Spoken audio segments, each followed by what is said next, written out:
Welcome back, ladies and gentlemen. We are all the way to our semi-finals now here at the Masters Tour in Bucharest. Final Masters Tour of the 2019 season. My name is Sottle, joined for this one by the man himself, Derek Brown. And we have one confirmed new Grandmaster in this matchup in Kin. He is going up against the man totosh, who picked up the win earlier over Orange to put himself in with, or at least leave himself in with a chance of becoming the European Grandmaster for next season as well, although he has to go all the way to the finals from this point and win the finals if that's going to be the reality for him. Yeah, it's very quickly become a three-horse race here for the last European Grandmaster slot. Two of the players are still here fighting in Masters Tour Bucharest in totosh that we have here, as well as Dedra on the other side of the semi-final bracket. And Zim, the player who came second in Masters Tour Seoul, is still also a possibility to make it through, as long as the European players here just stop winning. If they manage to not take either win here, either of the two players, as I said, in totosh or Dedra, he's in the spot to become our next Grandmaster. So it's a lot on the line for a lot of players here. And if you are Zim or a Zim supporter, this matchup is incredibly important to you, because not only can just totosh be eliminated here and just straight up cut away one of those options to overtake Zim, on the other side of the bracket, we just had two European players play off against each other, Hunterace and Dedra. Yeah.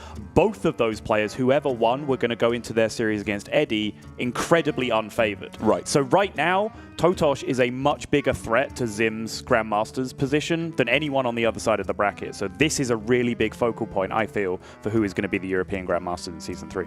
But I'm sure there are a lot of other fans for totosh on the other side, and of Kin being an Asian Games gold medal winner. There's not a whole lot of Hearthstone players who can sport being an Olympic medal winner for the esport, as well as a top 8 of APAC 2018 Summer Champs, and first place in the groups, only losing, I believe, to Orange in that 8th round match. And I was saying earlier, but personally, if I won a gold medal for playing Hearthstone, I would then wear that gold medal to every single event after that point. I think it's a phenomenal amount of restraint to not do that on Kin's part. You can see here from totosh, these look very familiar Lorinda stats to me. 63% win rate across qualifiers to get to this point is a very impressive ratio. Probably not too many players boasting a better record than that. I think he looked decent in his series against Orange. I think there was a couple of spots here and there where maybe I had some quibbles with some play and one potential sequence towards the end, and that maybe went a bit wrong, but very few players are playing perfectly, particularly when you're a person in totosh's position who probably isn't quite used to this level of stakes, where suddenly he has like this whole golden Eldorado in front of him of next year of Hearthstone Grandmasters that he won't be used to facing. And I think you could see like the outpouring of emotion that came out of him when he did win that series, that he is quite emotionally invested in what's going on here. I agree. I think it was only really the Priest mirror at the end where things really started to unravel a little bit for totosh, where it was very, very dense technical play, and it was a lot about what you read your opponent as having versus how you can win the board control. And it just all comes down to one or two decisions at the start, and I think he may have slightly hurt his chances of taking the game, but in the end he was still able to take the victory. This kind of matchup that he's left with now, though, up against the Control Warrior for Kin, could be a little bit harder for him. It could indeed, especially since there is the very... Sorry, what were you saying? I just didn't realize it was a control mirror. It is, yes. It is a good old warrior mirror indeed. Haven't had one of these in a long time. We generally dodge them in European Grandmasters, but it is just the Armadillo, the taunt package variation of the warrior that we're going to be seeing out here. totosh does have access to that Elysiana, which is going to be a very big deal for him because his opponent does as well, which means we are probably going to be settling in for a very, very long one here going through this. Yeah, neither player with the Faceless and Brewmaster build that some players have been going for. Sure. Or even the Geppetto plus Barista Lynching build, which seems to have completely disappeared from the metagame. That is true, actually. I forgot about that. Yeah. I feel like it was more of a Bomb Warrior package because there were more cards that you wanted to reduce, like the Blastmaster Boom itself. But either way, it is going to be a relatively even matchup, I think it's fair to say, with just the one effect off of Elysiana going in, which almost seems slightly low at this point, given the Shamans with Shudderwock that can go for it multiple times, Priests with Seance. It's nice to just have one extra set of 10 cards shuffled in. Sure, let's go with that. It's certainly we were getting quite close to turn timer at the very least in some of the matches we saw very early on in the day involving Kin and Hone in our opener for the day, but not quite going to get to that length here unless we see some additional Elysianas being created from the original ones. So before we jump into the real nitty-gritty of this game, which should be in about 40 minutes' time, Yeah. over in Asia Pacific Grand Masters, we saw this matchup a few times. It usually popped up like once a week or so. And there were a lot of different playstyles being going for. They generally fell into one of two camps, which was either tempo your minions out on curve or keep everything and go for the greediest Armageddillo possible. Did it get any more complicated than that in EU Grandmasters with the mirrors? And which styles of play do you think looked best to you? So, yes, I would say that it was more complicated than that in Europe. I think generally the European players were playing at a level where it was very classic Control Warrior mirror in regards, where a lot of players were, you know, for example, you have to fluctuate, right? Because you can afford to be aggressive in certain spots. You can try and push until it doesn't work out. But for example, when one player would play a Dr. Boom, then at that point, the other player would sit back and say, like, okay, I'm going to play this game now where we play on hand size, where if I play out any minion from my hand, my opponent is then able to play a minion from their hand, which has rush and has an effect on the board. Whereas if I play nothing, my opponent's hand size is also filling up. So eventually they're going to have to play a minion that doesn't have rush because I haven't put anything in play, and I can gain like small incremental advantages over that turn after turn. That's generally the pattern that things have been going. And then occasionally over in Americas, one player just didn't draw Dr. Boom and complained about it. Sure. Yeah, that was also a way of playing the matchup. Yeah, I mean, that happened a few times here. And I remember very distinctively, I believe it was Blood Trail up against Rivius in one of the weeks, where it was one of the most one-sided Warrior games I think we've seen, Warrior mirrors, in a long time, where, again, if I'm remembering correctly, it was both players got the Dr. Boom. It felt like relatively even for the most part. You know, they both had the Elysiana. But Blood Trail was just tempoing out his minions very, very consistently on curve, just going threat after threat after threat, trying to get face damage as much as possible. And he didn't even come close to winning. Right. It was just an absolute slaughter. Yes. I do generally think that doesn't work in the matchup in most regards. I would be surprised to see players going for it. There are differences in deck building that can play into that. For example, like here, it's only a small difference, but I believe Kin has 1 Omega Assembly, whereas Totosh has 0. So there's like a little bit of extra value in one of the players' decks, but that's really not, I would argue that's not enough to really change the way you play. But we've seen, for example, people playing Control Warrior where they just don't have the Armageddillo 2 Morden package and the other player does. So they're just always going to get outvalued over the course of the game. And in that case, they did like try and be super aggressive. Remember ETC playing with his Azalina build, for example, where he just had to like turbo through the deck and then just like use everything in his hand and then turbo out an Azalina as quickly as possible. That was like his only win condition. But with two similar builds of the deck, I think it really is very much like a do-nothing matchup on both sides a lot of the time. You just have to sit back, tiny little improvements in value by doing as little as possible. You can see here already, kind of thing I'm talking about, where Kin is developing a full hand. So the initiative here is on him. So Totosh can quite happily pass turns from here for a while to force Kin to play cards out of his hands, just use things inefficiently because he has to play cards to not burn cards. Whereas Totosh can just, because he has a smaller hand size right now, just continue to just pick and choose when he needs to play a card and when he doesn't.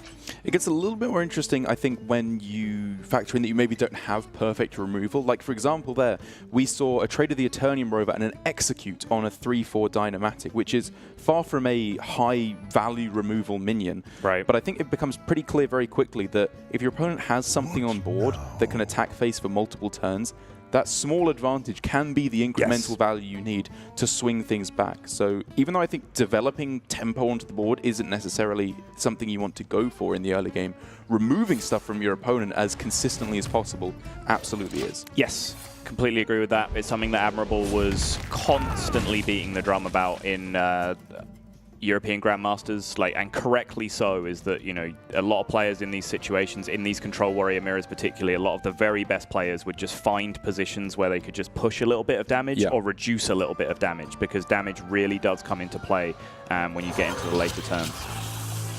In making the one of the biggest tempo plays you can actually make in the matchup, which is just the Snip Snap magnetized on.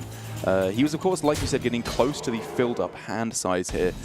But I wonder if this kind of play for Kin, would it have come down if he had Dr. Boom in hand? Is he making the read here that my opponent kept a card in the mulligan, they haven't played it, it has to be Boom? He makes that read every time, right? I think so, yeah. And so you're probably like 75% plus that far left card is Boom at this point. I think so too. And so because of that, do you then say, I need to win this game through tempoing out and getting my stats on board, like you said, getting that incremental chip damage? You can do it. We've seen it done, and we've seen players throw away, I think, opportunities to get it done where you can fight uphill against Boom.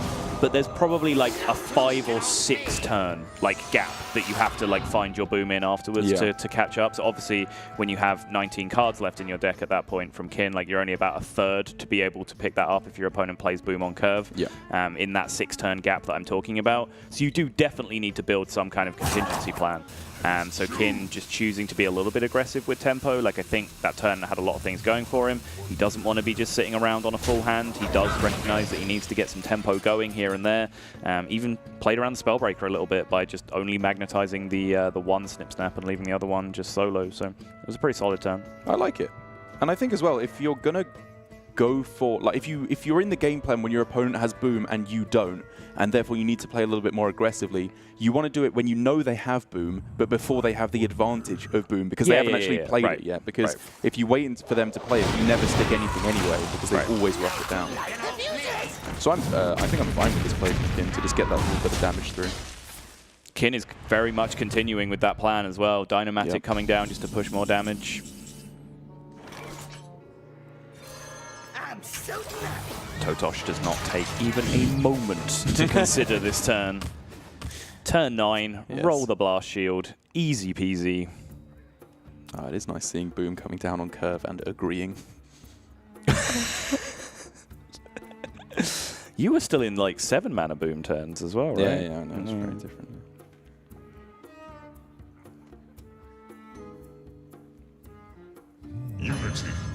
This is about what Kin has here. And it's make the big mech and push some damage. And it's such a kind of catch-22 here for Kin, where he knows he's less likely to stick board because of the rush that his opponent has. But he also knows he has to try, even though it's not going to work. Yes. Oh, I'm sorry, did you say something? I made various noises. That Dillo draw. And the Ziliax! Yep. 50-50 at that point, I think. I think there's still one Restless Mummy left as well.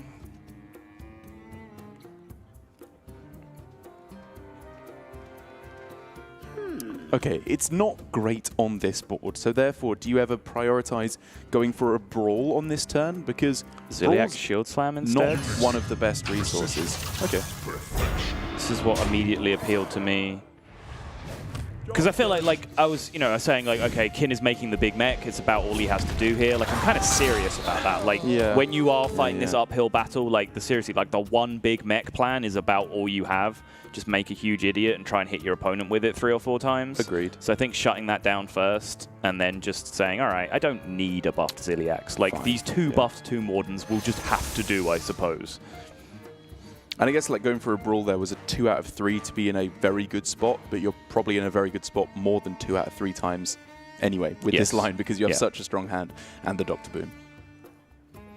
Yes, I would argue that you started that turn in a very good spot, and Brawl gave you 33% chance to be in a bad spot. Yes. Agreed. The downgraded Mega Assembly as well for Kin, now that you are more likely, or less likely, I suppose I should say, to get Warrior specific mechs, more likely to get the neutral ones, and therefore Goblin Bomb and the unpowered Steambot is pretty much what we're looking at. A total of 3 attack power off of 3 minions is less than impressive. What was the one yesterday where it was just 4 mana's worth of stuff off of an Omega Assembly? Really? The days of Beryllium Nullifier, Omega Devastator, and Security Rover every time are gone. Or Clockwork Goblin, that was always insane in these mirrors as well. It continues to be. I would be surprised to not see a Clockwork Goblin get picked here. You do have to be a little bit careful, because your opponent can, of course, abuse the bomb effect by deliberately going up to 10 cards, especially when they play Omega Assembly, and therefore overdraw the bomb and just get an extra card out of fatigue. Sure. probably not going to happen. Sure. Also worth pointing out, something that was kind of glossed over here for Kin is he played a shield block. The cardinal sin of these control warrior mirrors. Okay. It's only a cardinal sin if you have boom in your hand already. Okay. Otherwise, like cycling towards the boom is very much worth it. Yeah. Because drawing a couple of extra cards and finding a boom a couple of turns earlier easily makes up for that fatigue disadvantage, just in terms of resources and tempo and even the armor gain that you can get from those blast shields. Mm.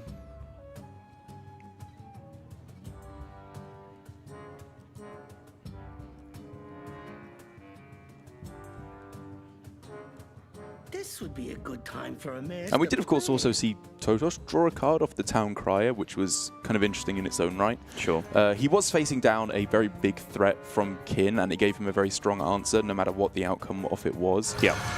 So I think it was probably just a good recognition of what his win condition is, which is he's so far ahead anyway, that he just needs to shut down the win condition that Kin is clearly going for in aggression. Right.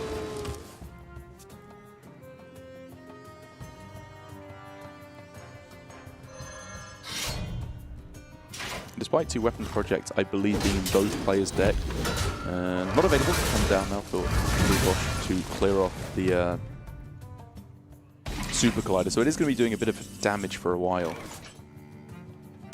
Ooh.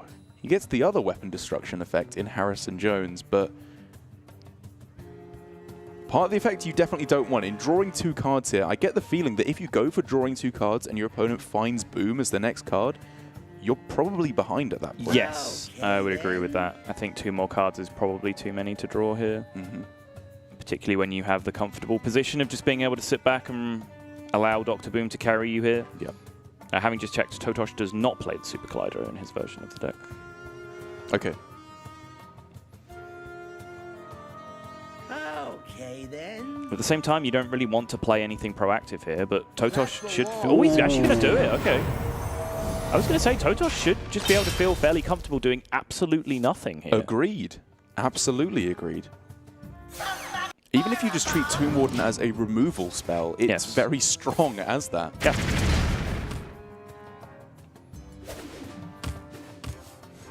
He's passed... I mean, this is exactly the situation I was talking about, right? Where he's passed back over to Kin, and Kin now has 10 cards in his hand. Yes. So by totosh doing anything here, by playing minions, even by playing Tomb Warden, yes, he's activating the ability for Kin to get value out of his cards by using them as removal. Yeah. Whereas if he just sits back and does nothing, he can dictate the value trades. Kin then just has to go, oh, damn, I have to just play a card to not overdraw here.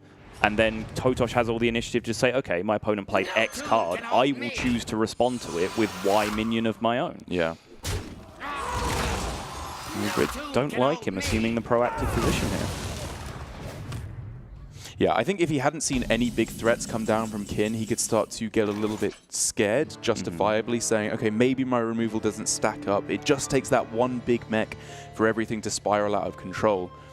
And there is some credit to the line of saying that I have Dr. Boom in play now. I want to make advantage of the difference between those two, between the disparity of me having Boom and him not, as quick as possible. I want to start rushing the minions, get that board control, and play the aggressor. I just don't think he really had to there, is the difference, because it can just go wrong as soon as Kin finds his own Dr. Boom. Agreed. I do like the part where he hit his opponent for 9, though. Yes, me too. That I am on board with.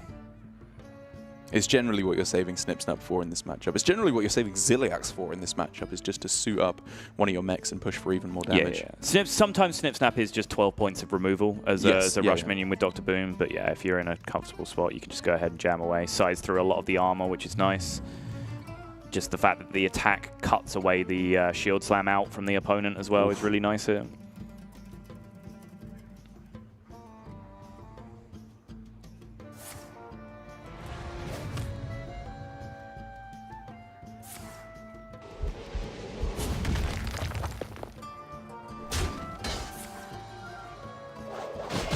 And while this does again play into, I suppose, what you were talking about, where Kin is able to use one of his removal cards in an effective way, you gained the 9 damage through to face, which is about as best as you're going to get, given how even you are when you're fighting up against each other. Right. I'm curious now as to whether totosh is going to keep up this plan of developing minions and trying to pressure. Seeing 1 good card and 2 bad cards. Yeah, more cherry machines. Heck of a card. I agree. He is. totosh is just going to keep playing for tempo here. Yeah. His hand is getting full. He has to stop playing cards eventually, but He does. he didn't have to play anything there. No. I mean, he could have been in the position where he just would have played 1 card every turn, reacting to the card that he forced his opponent to play. Instead, that dynamic is kind of flipped, and he does still have an advantage because he's doing it all in Dr. Boom mode, but I do think he is lessening that advantage somewhat by the way that he's playing.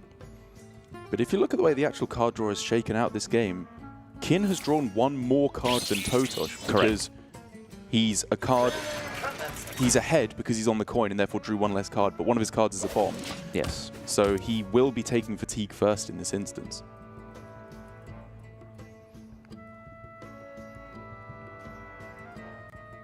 But it feels to me like, you know, you can say, oh, okay, his plays are fine because he still ends up in the lead. We feel like he could be more in the lead if he'd gone for taking even less card draw. But at the same time, maybe Kin would have more health then. He wouldn't have been able to dominate the board quite so heavily. I don't think that's the case, but something to consider, of course.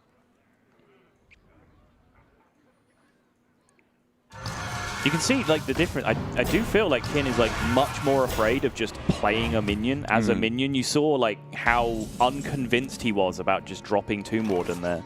This is the first time Kin has given Dr. Boom a turn to do what Dr. Boom wants to do, which is that's a great there's point. Minions in play, and he's just gone, oh damn, I have to just play minions into this. And now this is Dr. Boom's breakfast, lunch, and dinner. Is just clear up minions, push damage with the minions that you have in play. But Kin has managed to avoid doing this every single turn up until this point without having Dr. Boom of his own. And that is very much to his credit. Like, this is kind of textbook example from his side about how you fight from an unfavored position in this matchup. And I think to an extent, totosh has definitely given him that potential by developing so aggressively. It's allowed Kin to play in that very reactive manner, which, again, without Dr. Boom, sorry, you often don't get the liberty of doing.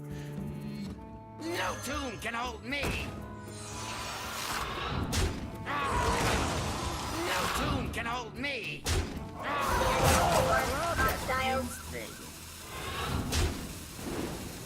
Use Security Rover to clean up here.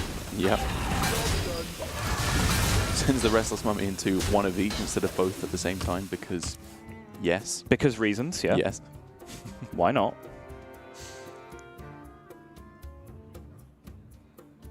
Well, now for Kin, it's kind of a double reason as to why you can't go for the Warpath here, of course, for all the armor and the security bots that come alongside it. So does he just have to develop another Tomb Warden again? It's his last threat. Yeah, it is pretty much. I mean, almost just in the deck. He's got an Armagadillo, but it doesn't buff anything at this point. Of course, he will have Elysiana when we get later on into the game.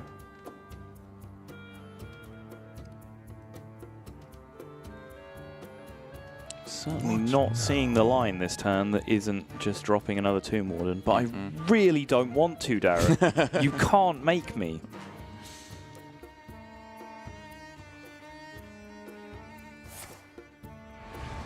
Yeah, you can't make Kin either, apparently. Kind of agree with this. Yeah, you got to tank the 4, but he's seen the Ziliax, which is like, in the early game, that's the punish for leaving a mech up. Yes. So now he's, I think... Yeah, I don't know. He's probably just right. He's seen the Ziliax, the Snip Snap, and all of the random mechs that could be in hand as well at this point, so he knows he's not going to get magnetized for huge damage here.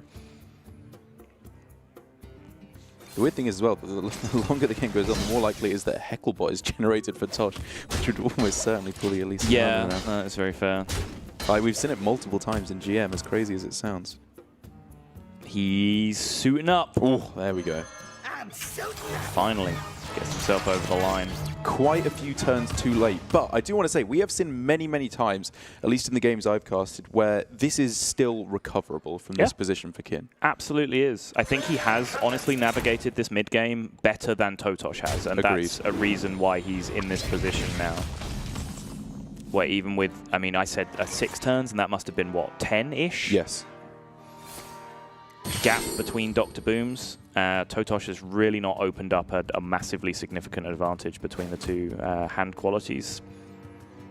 Because it is really, I think we talk about incremental advantages that you can gain. What it comes down to is that realizing that removals cannot function as threats, but threats can function as removals. So if you're just throwing down all your stuff as Tosh, and Kin could use his Brawls and his Plague of Wraths, as we've seen, that means that Totosh is left with much less threats than he should have, even though he's still higher on threats because he had the boom. Yep.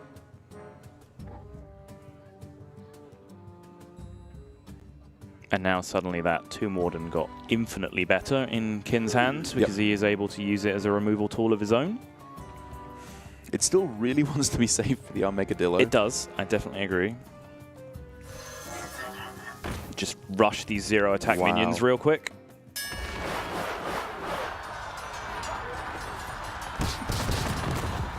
Easiest Goblin Bomb of my life. Totosh just marking down. Yep, save 2 health. Excellent. Weapons Project biting the dust. Yeah, I think you're fine with that one.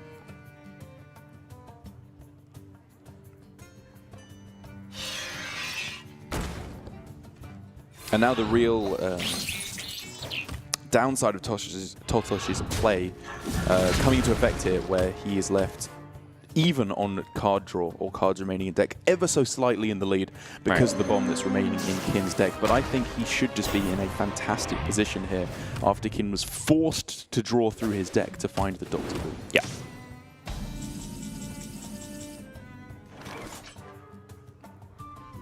Obviously trying to find a way to just push through here and get the damage through to face. Dynamatic sounds like a pretty good way to do that to me. It does. This is kind of the usage of the card in the matchup. It's always been a very mediocre card in this matchup, but since Armadillo came in, it has at least found that one very useful target where you can actually get some initiative going.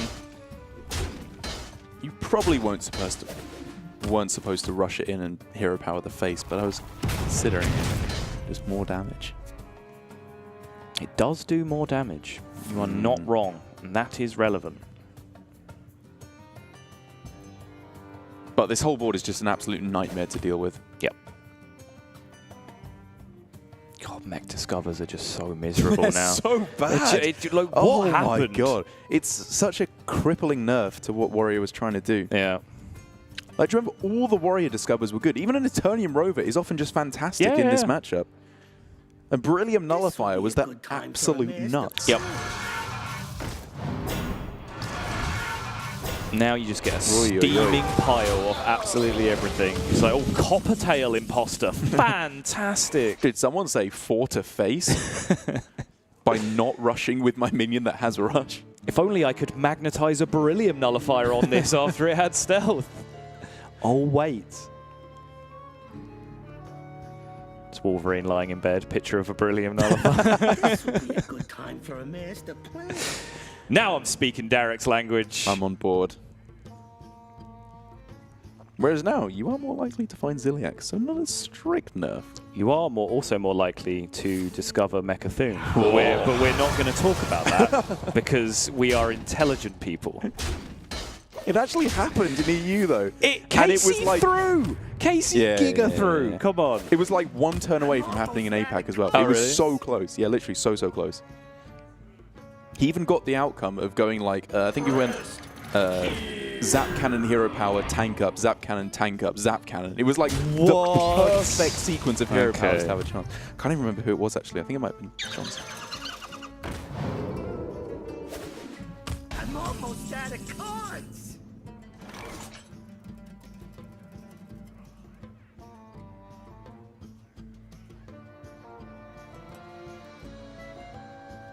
The end game coming in now for Totosh and for Kin as well, of course, which means you're really setting up for the playing an Elysiana. You need to maneuver a position where you can play it and not take too much damage. Kin feels like he's got himself at the moment in a pretty good spot for that. He's got a big taunt up. I was going to say, I think Kin already did stealth. that last turn. Yeah. Like, I think that's exactly what this turn was about, because now if you look at the state the board's in, if there's a 7/7 added to this board, he can just deal with it quite happily. Hero power with the zap and coin Elysiana on his own to be able to come back against it. It's a weird deck where the most important card in the matchup being the last card is the Dream. Yeah. Usually. I love that fuse thing.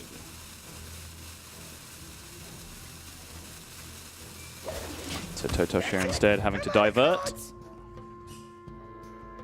Snap Elysiana, no real option here. Right, but he does at least get to take care of that 7-5. Shell Loose Fighter? specimen, He takes yeah. the specimen.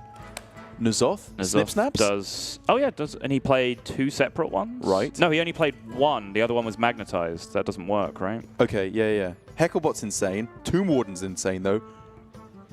Grifter is We can get a more look value, at I that. guess, Warden, maybe. Heckle, Grifter. He did take the N'Zoth. Okay. That is a good discovery. N'Zoth, Grifter. Yes, that is pretty solid. And then finally, the coin value, as he's able to take care of the 7-5 on the other side of the board. And now he finds himself in a situation where he does just have a 7-7 secured on the board attacking going into this Elysiana exchange. Whoa, look at this curve. 2014's a calling. The nuts. The best arena mulligan I have ever seen in my life. Ziliak's fantastic. That is an absolute top tier card. Ooh. Chef, know me. Look at the Norman over there. You snap the Norman. Owl for weird stuff that goes wrong. Wait, is that the second set of Armani Berserkers we've been offered? Yeah. What They're very on in earth? this season.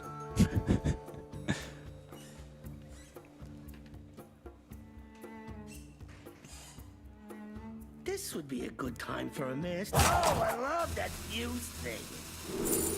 Ooh. Middle one, please. Yes, click that middle one. Dude, both of those Elysianas were very above average. Yeah. We just get a look at that one as well, just to confirm the picks. Nomi Berserker, Ziliak's other Berserker, Devastator. I can agree with all of that. Yep. I suppose you'd rather have an Armani Berserker over a Leponome, probably. Yeah, sounds right. Yeah, sure. I just feel like in the Dr. Boom state, usually nothing sticks, but that will change when Elysiana comes in because there's a lot less mechs knocking about. All right, let's get Hecklebotting these Nomis. That seems important.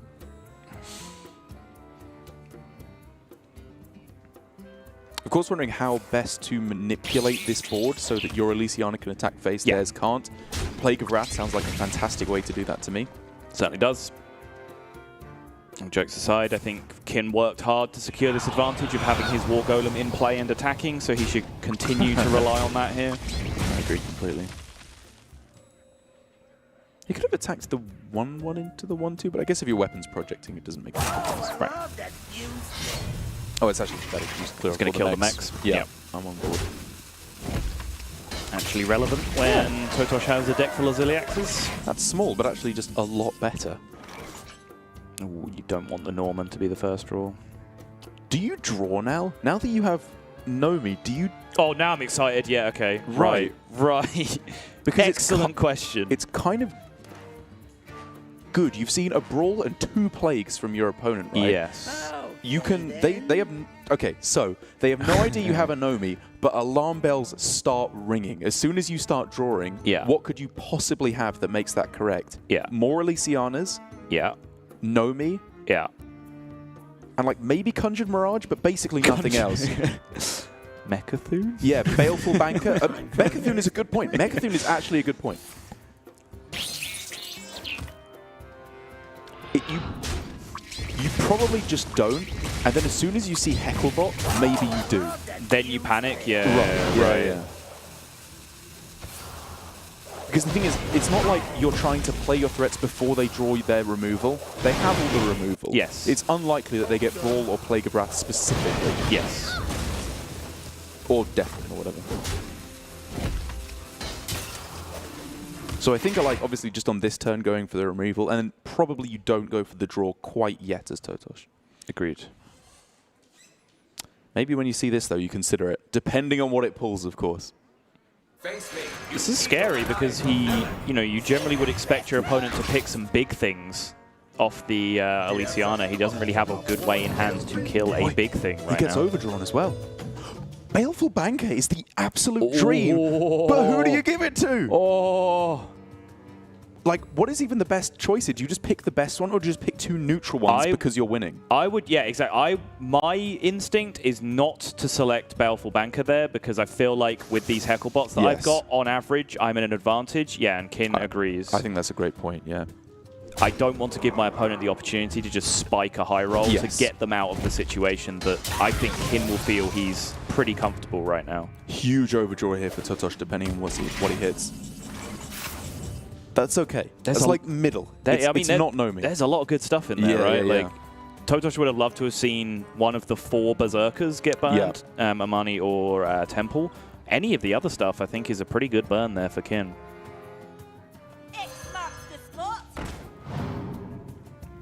But most importantly, the Hecklebot already, Hecklebot #1, has reversed the fatigue advantage single-handedly. So totosh now has to win, because the armor totals have equalized as well. Right.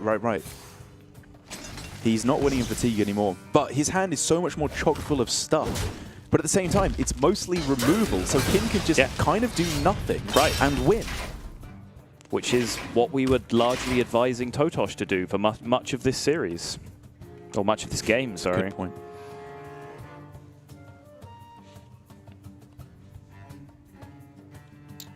Yeah. Loose specimen, not ideal here. Do you tank the 4? Scared. I like taking damage. You deal the 4 as well. Like, what's the difference between, like, often dealing and if you deal 4 and take 4, it's kind of even. Sure. But if your opponent is going into fatigue quicker, you want to kind of play as the aggro player. Oh, it's happening. He's drawing the cards. He's drawing the cards. He's doing the thing you don't do.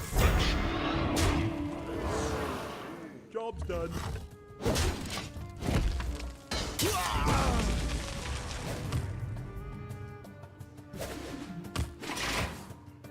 He's going aggro. He's going for the Chef Nomi to close things out. But he knows there's a brawl, right? Like, how does he get the brawl dealt with first? I mean, you just hope that the second one You're gets just hoping there, that right? the second one is getting over the line, yeah. Honestly, sure. I think it's probably at this point his best chance of victory. Yeah, fair enough. Ignoring everything else that's happened along the way. Okay, he's got them both, and that was important because what he's decided to do here is race the second Hecklebot from Kin. So having now secured the second Nomi in hand, he at least has a game plan here. Honestly, struggles to actually kill off this 6-6 in any easy way. Like, Hero Power Brawl doesn't sound good to me. I mean, you can still do it after this, I suppose, as well. No visible confusion on Kin's face just yet as to what these shield blocks are about. Yeah. Okay, I guess this is better than Brawl. You get to develop a little bit as well. Uses a Whirlwind and preserves 6 damage to save a Brawl. Save a Brawl 75% of the time as well. Sure. Okay, we're looking at Omega Devastator and one of each of the Berserkers, I think is the last cards. Another Ziliax on the other side. It only takes so many Ziliaxes to just shut down a Chef Nomi. It's a lot more than one, though. He's got... Oh, no, wait, he didn't get 2 in his deck. That was totosh. That was totosh, yeah. Well, my point still stands. It was... Nonsensical though it was a factually accurate statement, but completely irrelevant to the situation. Oh, and Temple Berserker off the top. England is the 3rd largest island. Is that true? No, I don't know. It's just, I tried to... this is what has happened to my brain since I started casting Hearthstone. I tried to think of a fact, literally any fact, and my brain just said, sorry, mate, you're on your own. I was thinking of a meme to post on Twitter later. Just make one up, idiot. Oh, goodness. Where did it all go so wrong? Little does he know, the idiotic boob, this Hecklebot is now just playing into totosh's hand. Do you think, seriously, like, jokes aside, do you think he has any idea what's going on at this point? Yes. Okay. I mean, I think, like we were thinking, he will have got it down to most of the things like it a range could of be. things, yeah.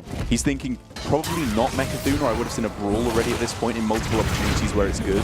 Sure, yeah. I think you can make that also, read. I think even if you pick Mechathune, I don't think you necessarily like turbo towards it. Like you can just That's also a good you can point, just yeah. use your Mechathunes as 10-10 rushes in that situation a lot of the time and like still be very comfortable you're ahead. And I think whether or not he knows that he's facing down a Chef Nomi here, the setup he's gone for here is fantastic It's really into strong. Chef Nomi. Yeah, it's really strong.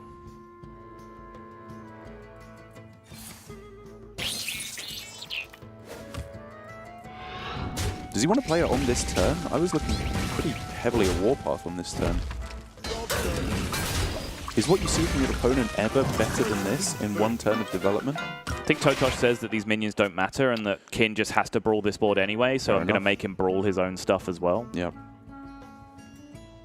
Right, the question now for Kin, of course, is do I have to brawl? 5 Warpaths is obviously not enough.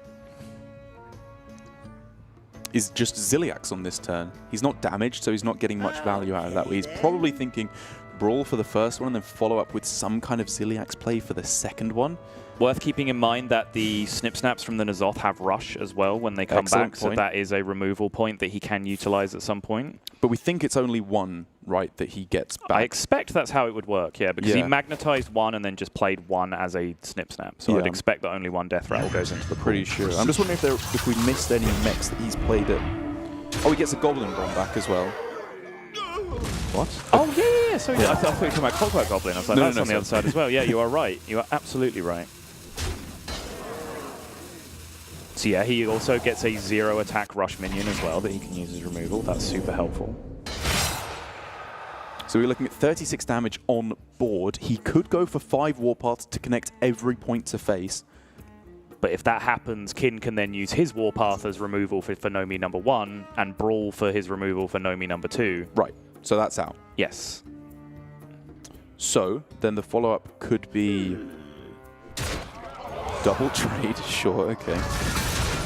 But you got to be careful, because the problem that some of these control decks can do is they can leave 2 or 3 Grease Elementals on board which aren't winning the game in their own right, so that you can't go for the second Nomi because you don't get the full value. Sure. But if you don't play it, you're not killing them quick enough to win the game. I don't think that will come up here because 2 or 3 should be enough to win the game anyway. Right.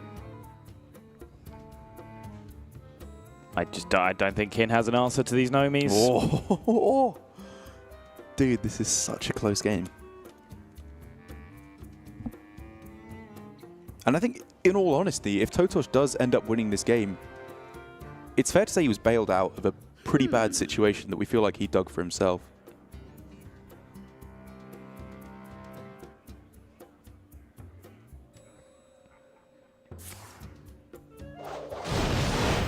Kin's just trying to find absolutely anything he can do instead of the brawl.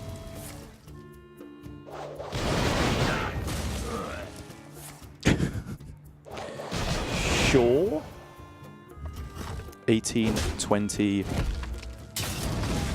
23. Yep. It's not dead. Maybe a 2 Warden then off the top, or if he can discover another Ziliax is enough to keep him in the game. He's getting somewhere close to his Snip Snap being enough removal to take care of this board state as well. Yeah, that's true. That's a good point. But the problem is he's just taken so much damage in the meantime that, like, even though totosh is like 4 or 5 cards ahead in fatigue at this point, he's actually still winning in fatigue at this point because of the amount of damage he's taken.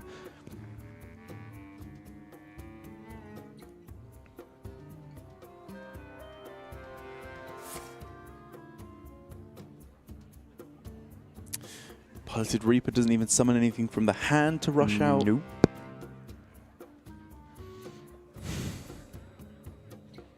Skaterbot would give his Goblin Bomb from the N'Zoth actual rush so he could attack, but that's obviously nonsense because 11 mana.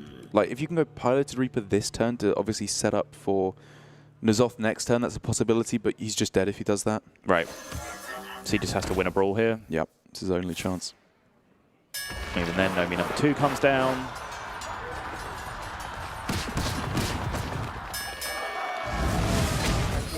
GG! Marathon game.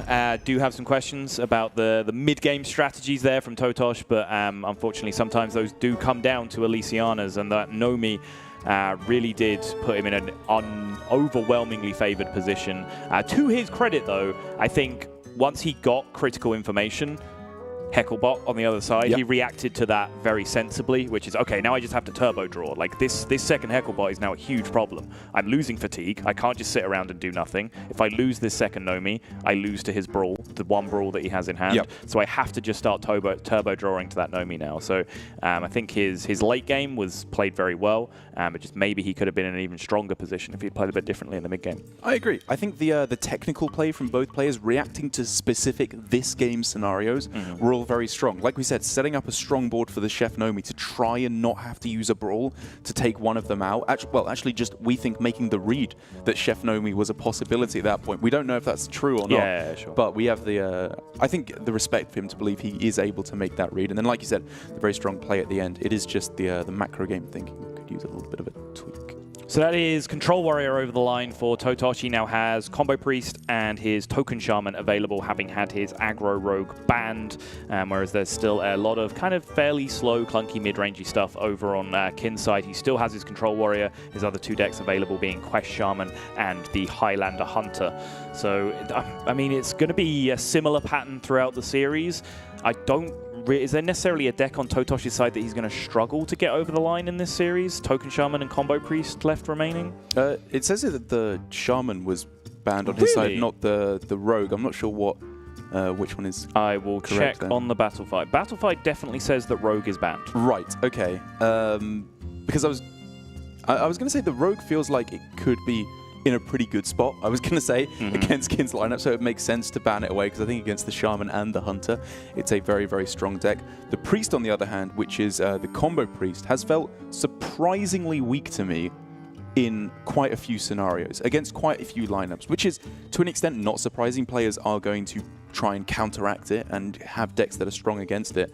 But I think the main realization we've come to is that Priest is not like as oppressively powerful as the kind of medical culture in Hearthstone would make it out to be. Yes, I think that is a very good point. I think particularly because we've seen so much Res Priest in this tournament. I think day after day, series after series, I have started to come around to the idea that maybe Res Priest was the bring over Combo Priest. Right. I'm a very, very stubborn old man. So when I formulate an opinion, I can be convinced otherwise, but it takes some time for the wheel to come around. Yeah. And when I am convinced for as long as I have been that Combo Priest was just the best deck in the game and won every matchup, which was true up until Doom in the Tomb came into play. I did take some time to even consider the idea that Res Priest would be a factor in this tournament, but I think having seen more and more of those matches play out, I think some of the Res Priest players might have actually had it right. Very quickly, we have sought clarification. You can see graphic now magically fixed. Rogue was the ban all along, so Shaman is still available for totosh. Yeah, I think that a lot of it has to do with players honestly still struggling with playing Combo Priest perfectly. It is an immensely difficult deck. I think specifically against a lot of the Highlander decks, weirdly enough, which are just able to, if you don't know specifically what you're looking for, the best cards in every matchup, you can definitely start to struggle where they just play all their secrets and mess you up that way with both the Highlander Hunter and Highlander Paladin. But totosh doesn't have to deal with that all quite yet, as he is lining up his Quest Shaman up against the Control Warrior. The matchup that I think should be very, very favored for the Quest Shaman, but every time I've cast it, it doesn't seem to feel that way. Yeah, I think Raven was streaming one evening for him in where you guys were, I guess, and then I was like watching in early morning my time, or however time zones work. I have no idea. He was streaming, and I came into his chat, and he's like, "Oh, hey, Sotul, like, what's your thoughts on the Warrior versus Shaman matchup?" And I was just like, "Oh, like Quest Shaman is like overwhelmingly favored, like by absolutely miles. Like, why are you even asking me this question, you absolute moron? You know, just typical Raven Sotul kind of stuff." And he just expressed the idea to me that he kept seeing Control Warrior get over the line in APAC. You tell me that was the case? Well, I will tell you more to interrupt your story. I'm being an absolute moron in this scenario. It's not even the Quest Shaman, it's the Token Shaman instead. I'm just a dum-dum. But yes, I think in that instance, finishing our anecdote, yes, I think the Quest Shaman is incredibly favored if you know what you're doing in the matchup. This, however, I think is kind of a storied matchup, even in just the short time that we've seen this iteration of Token Shaman. Yeah. What do you mean? Why are you laughing? Because it's a storied matchup just based on one insane series that we saw earlier on. No. Right, I'm not going off of that. I'm saying the transition from the old school Jamboree Shaman to what is considered Token Shaman now, where it was probably the worst matchup for the deck was up against Control Warrior. Okay. They shut you down. It was impossible to stick a board, even sticking a Soul of the Murlocs if you were playing that build of the deck.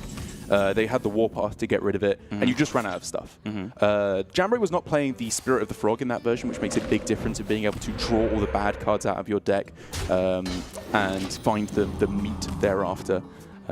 Get the big minions down. And I think the addition of Hair and Evolve significantly increases this matchup for the Token Shaman, but I think you're still probably fighting an uphill battle. Yes. And just to finish out my point, the series that I thought we were referring to was this incredible series that we saw on day, what was it, day 1 or day 2? Was it yesterday? End of day 1. End of day 1 with Alan Numbers, as we have come to affectionately refer to him, because none of us have learned the sequence of numbers yet because we're bums. 870806. Is that what it is? Yeah. Oh, okay. Derek said that we had to give him the credit of learning the numbers, and to his credit, actually went and did so. So good job, Derek. But he played a series where with 2 aggro decks, essentially, this Token Shaman and his Tempo Rogue, he just completely outvalued a Warrior on the other side. Yeah. And the Rogue, even though the Rogue was the most ridiculous game in isolation just because of the things that happened.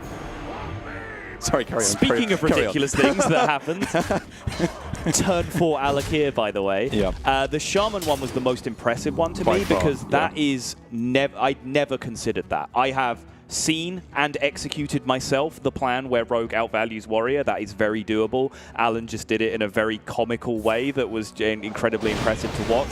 I never thought for a second that this deck could outvalue Control Warrior, and he was able to do it. As a connoisseur of doing nothing, I was thoroughly impressed with the degree of artistry with which Alan Numbers did nothing. Right. He just pressed Hero Power like 50 times over the course of that game and somehow managed to get there. We're already seeing an incredibly different game plan coming down from totosh. You're utilizing the effect of Voltaic Burst effectively is -1 mana when you have a Mogu in hand and cheating out a very, very early Alakir, the Windlord.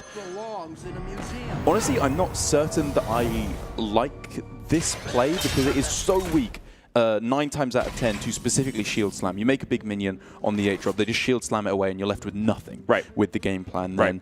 But at the same time, with this deck, one of the things you absolutely have to learn how to do is just throw everything all in as soon as you possibly can, because a lot of the time, they just don't have the answer and you can quote-unquote cheese out a win, even though that's what the deck does. It's the core game plan. If they do it every time, it's not cheesing.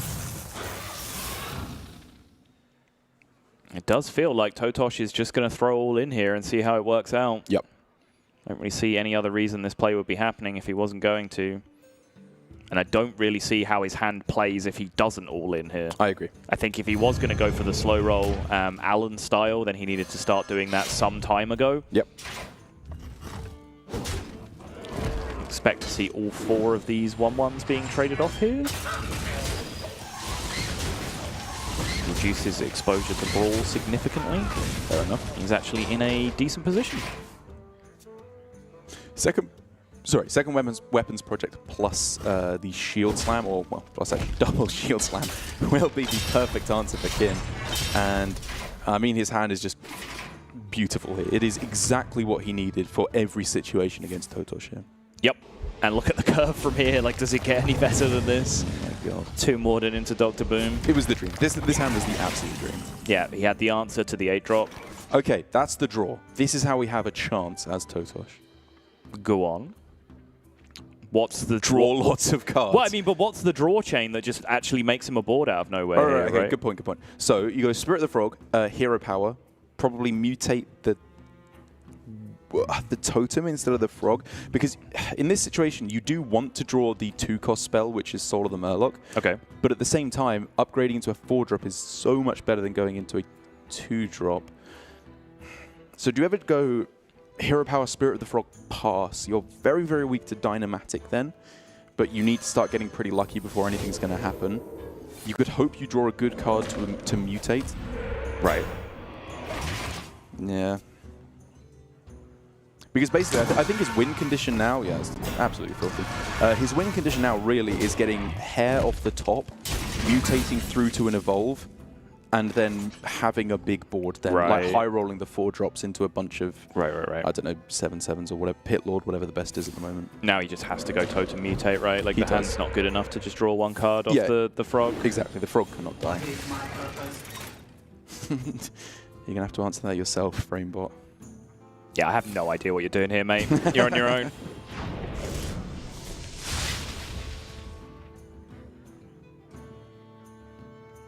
This turn is deeply unpleasant. This is why I didn't like Spirit of the Frog. Too many turns just felt like this. I mean, obviously this is the absolute nightmare. Yeah, I was gonna say. They never felt this loss is Spirit of the Frog's he got fault. the Pit Lord. This loss is 100% Spirit of the Frog's fault, Derek, clearly. Everything's Frog's fault. Alright, fair enough. Just saying, imagine if he had Underbelly Anglers in his deck right now. He'd have an out. I'm not even joking. Sure. It would be insane here. Sure.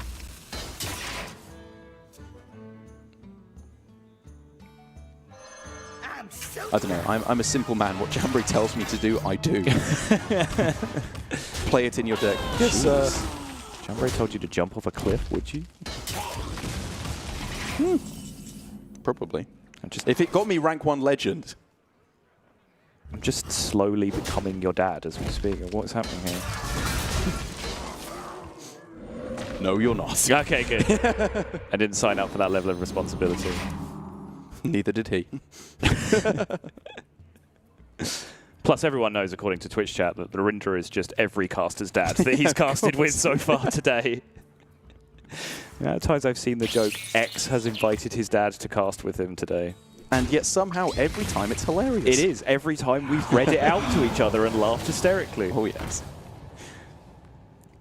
I think you could argue there was a little bit of order lull there from Kin because he didn't attack a 1/1 in to get double kill on the thing, but it actually works out exactly the same. But still, please spam away. I was going to say, I was too busy memeing on Larinder. I was about to ask you what happened, as if there was a serious error going on. But okay, there we go. There was a serious error. It was just from Derek. Yeah.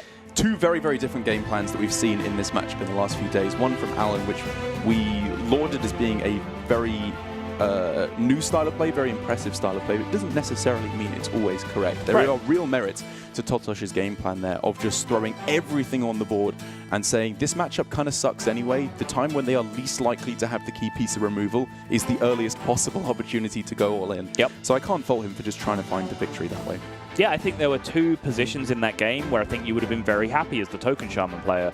Step 1, when you got your big 8-drop on turn 4. I would argue about whether Alakir is premium in that position because early damage is so much less important than like game-ending damage, and it was just a smaller minion in terms of stats that gave more options. But it's still, of course, Alakir, fantastic minion, especially if you play it on turn 4. But then more than that, when he engineered himself back into the situation where it's like 3/6 Sea Giant on the board, wasn't weak to Brawl, Plague of Wrath wasn't really an option on the turn that it came down. Like, you make that board and you're like, oh, there is no way he has the removal for this. And then he just has Weapons Project, Shield Slam, Shield Slam. Like, you can't expect that to be the reality of your opponent's hand, right? And if it is, you're not beating it, like, regardless of what he did that turn, I think. And that's the thinking, right? Sometimes they have it, sometimes they don't. I think it's an underrated play still in not just only Token Shaman, but all forms of Hearthstone decks where you need to realize this is my only chance to win the game, so I'm going to make what seems like a reckless play and go for it completely. But at the same time, it's difficult to analyze. Maybe the correct line of play was just to do nothing for 50 turns and hope that your opponent isn't able to lock down the board, and you can still miraculously not have lost board control despite not having developed anything for 50 turns. I still don't know how he did it.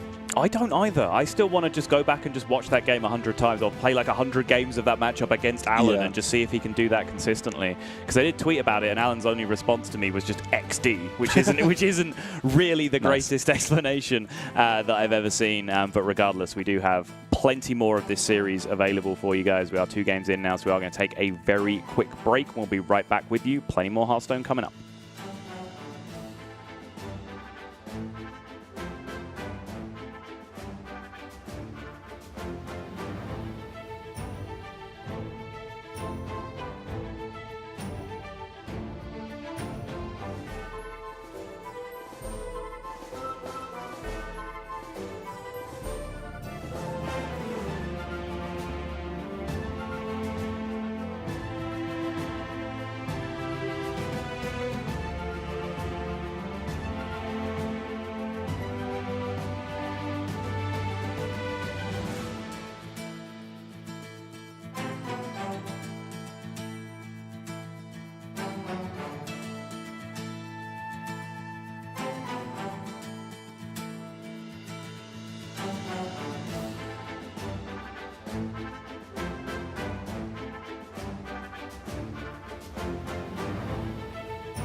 Welcome back, ladies and gentlemen, boys and girls. Masters Tour Bucharest here for you. And we are deep in a series here, 1-1 currently between totosh and Kin, joined yet again by Derek Brown. And just to reset the context for you, Kin has actually already secured his Grandmaster spot for next season based on his performance. He is now one of the top performing APAC players in terms of order of merit, prize money standings for the 2019 season. totosh is still does still have that in his sights, but still has work to do. Any European player looking to qualify for that Grandmaster spot for next year does have to win the tournament from this point, apart from Dead Draw, who only has to get second and hope that he does not lose to a European in the final. That's right. So both of these players do have a lot to fight for here. Kin just looking for momentum and just to prove that he is back up his GM qualification with a fantastic performance. If he can go into as a Masters Tour winner, then all the better. Much higher expectations for him going into that Grandmaster season. But totosh still has all of the work cut out for him here in front of him. And I think you've seen in some of the reactions to just some of the plays, some of the game-winning moments, you know, that know me out in the Warrior mirror, he was extremely happy about when he finally got over that line. I think you can see this does mean the world to him in this situation. But he's got to be careful. I've seen a lot of the players who seem to be most openly passionate and visually upset when things go wrong and happy when things go right seem to be the players who are most prone to messing up to the stress of the game, be it roping out a difficult decision or just forgetting everything that they've learned and practiced so hard to learn. So I think for totosh here, who's clearly shown, even just by getting to this point, how strong of a player he is, his biggest concern really just needs to be not letting the pressure get to him. Have I had the secret Highlander discussion with you? I have, right? Because you didn't know this deck existed, or the version without secrets didn't exist. Right, just completely missed my radar. But we are back on the secret version here for Kim, which is generally the one that I do not like. But the one thing that I have kept saying is that some of the secrets can be very effective against Priest in particular. And if you're going to draw a couple of secrets, then Freezing Trap and Pressure Plate are pretty high on the list that you want to have against Priest. So it's looking like he might just have a fairly effective hand here just in terms of disruption against Priest. Oh yeah, these two are the absolute dream.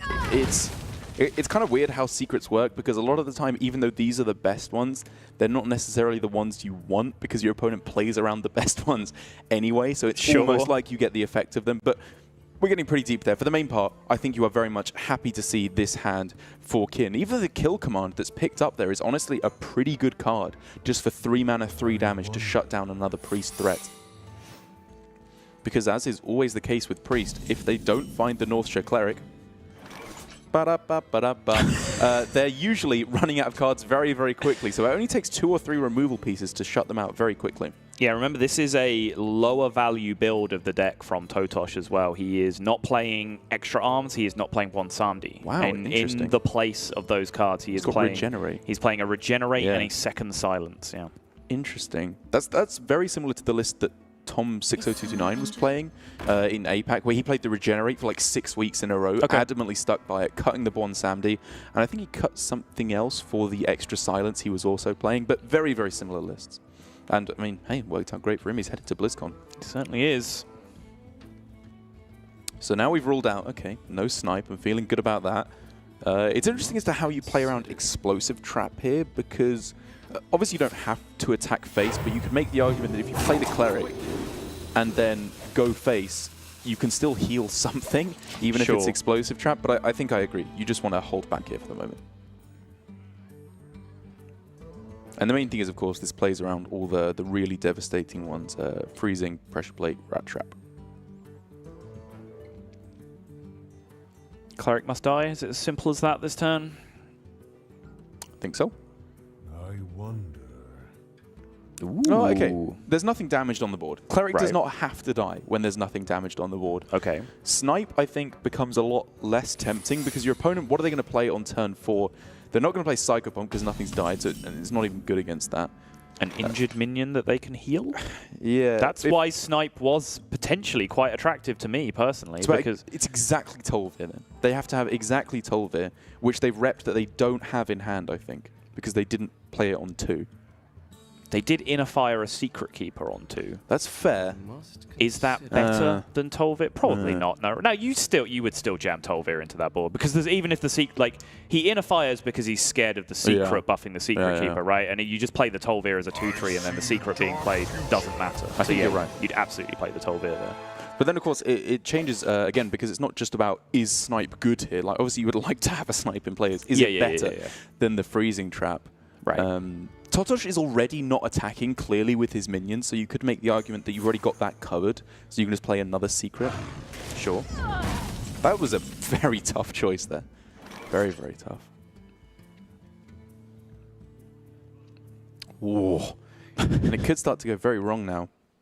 Because Totosh clearly knows, could be explosive. That would be pretty good for him here. Yep, that would be fantastic. Freezing goes wrong, so maybe he doesn't want to attack at all. It could obviously be pressure plate, though, so Pyro inner fire circle, which is the play he kind of wants to make on this turn, could just be shut down completely because hitting the Amet or the Cleric is terrible there. But I mean, like, counterpoint, he's just had an Armet live. Like, what exactly is wrong with just playing your minions and chilling here and just dealing with it next turn? Nothing. That play's good. Okay. I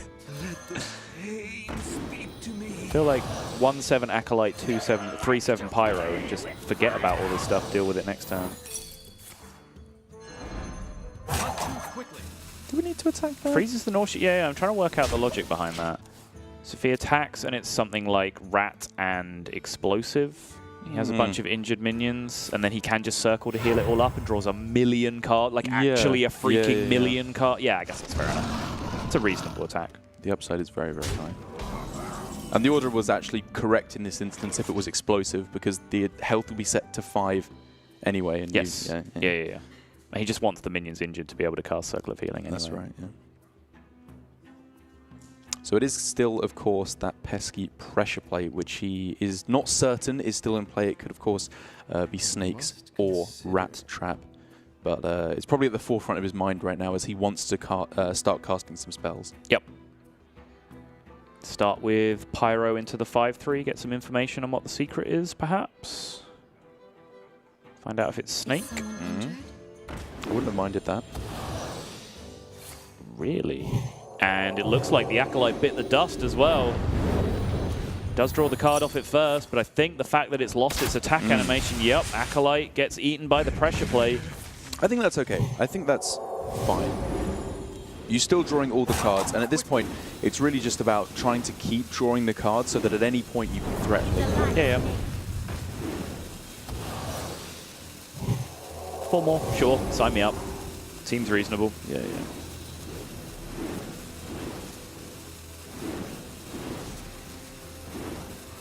I think the optimization on this turn was definitely killing that off as the first thing. The fact that he had to go for the Circle of Healing to heal it up twice and therefore attack in with both minions, he could have optimized that quite drastically by just killing off the Unleash the Beast with the Pyro. Yeah, sure. He would have drawn less cards in the eventuality that way, which is relevant, I guess. But even then at the end, he could have bumped with the Pyro and then just regenerated at the end, which would have drawn 1 more card and then overdrawn him, but he would have been able to push damage to face and preserved a lot of health on his Armet, which I think feels pretty important in that scenario. If he'd attacked with the Pyromancer into the Wyvern as the first move on the turn, I don't think he would have drawn less cards, because it was at 7 health, 5 attack. He bumps it in, goes for the Divine Spirit on the Acolyte, the Pyro's down to 1 health, and then Circle of Healing. Oh, he draws less because of the minion. The actual Wyvern itself. The guy on the other side is dead, sorry, that he was drawing off the whole time. I misunderstood. Yeah. I think that's a fine sacrifice. My hand is too full. Wouldn't have overdrawn if you'd done that. You absolute noob. Get on my level. But yeah, he did have the option to, as I said, push more damage at the end of... Like, I don't know if our spectator feed is exactly synced up with what he saw. Orange was saying earlier that, like, I was reacting to draws before he actually drew them, which is kind of interesting. But, like, having seen that regenerate come off the top as the last card, he could have used that to do the last 1 point of damage to the Wyvern on the other side. Which again would have drawn more cards. He would have actually been overdrawing more in that situation, but I'm not really convinced how relevant overdraw is in this situation. Does this line lose to Zephrys off the top? Is that where we're at? Probably not. I guess probably not. Even in a brawl, there's a decent minion usually survives. Yeah. Okay, fine. Fine. Like, Zephyrus Brawl, the Zephyrus wins, you can still just, like, Pyro, regenerate, silence, and play a Psycho Pomp on the next turn to swing back, essentially. Like, kind of chilling. I think it's pretty bad if that does happen, but it's obviously incredibly unlikely that exact sequence happens. Yep. It's just interesting to see totosh so willingly throw down his Divine Spirits without securing lethal. But sure, he does, I think, have a pretty good read there that he'll be able to close out the game and come up 2 games to 1. Just a single victory away, as you can see how much it means for him from advancing to the finals here at Masters Tour Bucharest. Yeah, and the finals are where he's going to need to be. He'll be awaiting the other side of the bracket, in which Eddie, I believe, is in a very favorable position in the way that the deck lineups work, but that one will be coming up to you after the conclusion of this one. But there is still now that token shaman left to get a win for totosh, and remaining decks still Quest Shaman and that Highlander Hunter over on the other side. And you can kind of see a little bit of what I was talking about there, like even though he got the better secrets for the matchup, even though I don't think they were played around necessarily 100% optimally, you can still see that just a high-level player who's thinking about the impact of what these secrets have and is picking them apart step by step really effectively neutralizes what those secrets do, right? Like, if a secret was a face-up card that your opponent can see, they're all terrible. Every single secret in the game, right? So the closer a good player can get to that situation of just like making the right play around what all of the secrets are on average, the weaker that they all get. Which is why personally more and more as time has gone on, I have been more and more impressed by just the more minion heavy versions of the deck. I think that's fair enough. I feel like the problem with the secrets as well is it's not even realizing, being able to effectively figure out which one is which. It's figuring out which ones don't matter as effectively as possible, which is an incredibly difficult skill. I still think the most amount of games I throw while playing on ladder are because of secrets, because you just forget for a second as you play a card, and the entire game can fall apart. And there's also the opposite. There's also the factor of, like, you have to be aware of which secrets you can't beat, which is the opposite side of that, right? Like, so many times, like a hunter secret comes into play, and then the player on the other side freezes up and is like, okay, if that's Rat Trap, I'm screwed, so I'm just not going to play 3 cards. Like, just forget it, just play 3 freaking cards. Like, if it's not Rat Trap, you're just winning because they spent 2 mana playing a secret, and you spewed your entire hand onto the board, and then you won because they're hunter. Oh. Just play your cards. Just play your cards. Play it so it's in play. Tempo good. Speaking of which, how does 3 4-drops for 4 mana sound for totosh to get things rolling?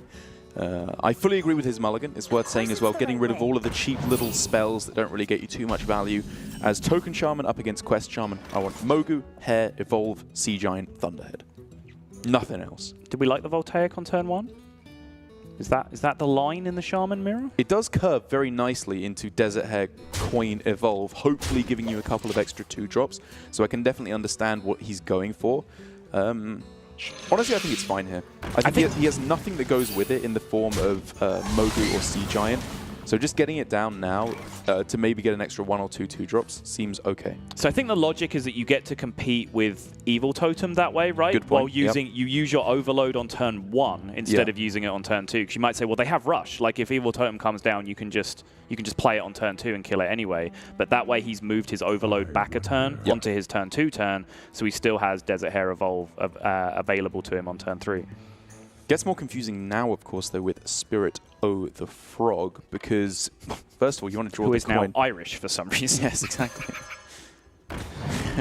Spirit O Frogagan. But even then, with the option to go for Spirit of the Frog this turn, and then coin out on the following turn, he could have had a very powerful couple of turns. Instead, he gets this absolute pile of nothing. Summon the 0/0. Do it. It's the nuts. What do you even mutate here? They're both so bad. Nothing, apparently. Oh, I was probably mutating the 0/3 there. I want a 5-drop instead of that. Yeah, fair enough. Are so squishy. This does, of course, protect against Mogu pretty effectively, so the big Mirage there is okay. Oh, what is happening? No one is allowed nice things to happen to them in this series, apparently. Evolution appears to have gone backwards.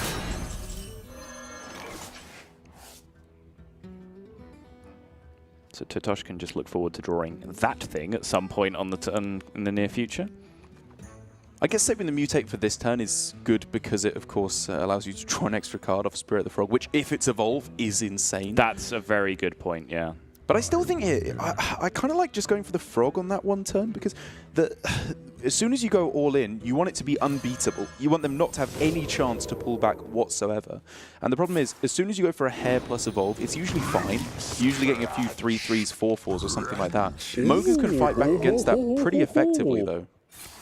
Fester Root Hulk, you say? Whew. Somewhere in Romania, Hattel just sat up in his chair.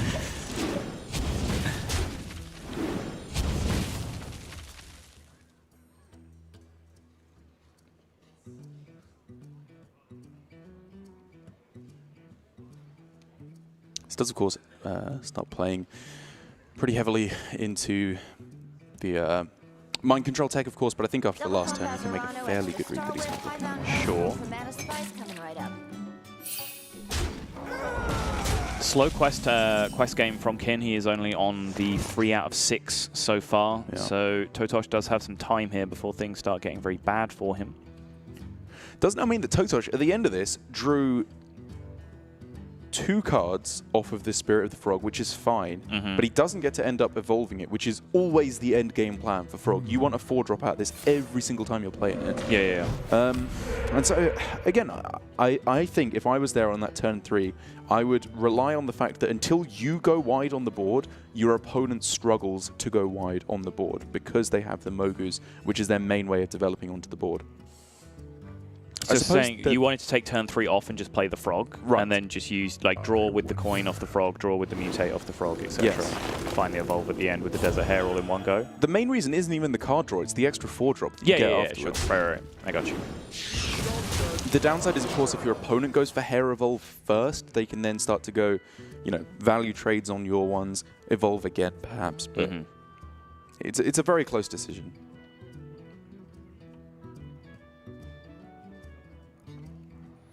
Now this Sandstorm Elemental in hand for Kin is looking like it can have a pretty significant impact on this game. Ooh.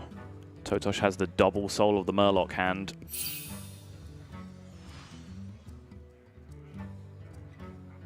And it's that classic dynamic that enters as you begin to get into the mid-game. Quest Shaman is better in the mid-game, but is less likely to get there because totosh has the double Bloodlust knocking about. Double time and double pay.